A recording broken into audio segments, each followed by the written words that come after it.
Just like the others, I have read their questions twice, so I'm going to be reading the question to you twice as well. Recently, 19 people were killed in Tuboso, Negros Occidental, in an incident linked to armed conflict. While rights groups claim that some of the victims were civilians and not members of rebel groups, do you think the Philippines should still uphold the Geneva Convention's rules of war? Thank you very much.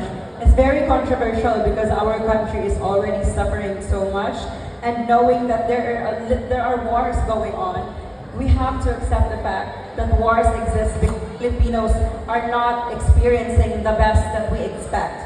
When we vote in this upcoming elections, I hope that we think of these three things.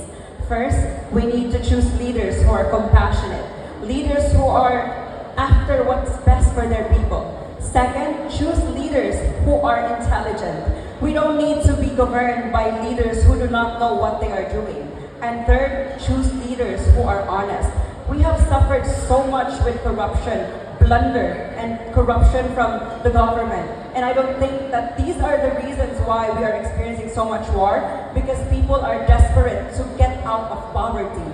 We are trying our best to get out of poverty by doing so many things. Like in my case, I have tried to do odd jobs just to get off poverty. And I also understand why people do this, why people go to war, because some of them get paid to be at war.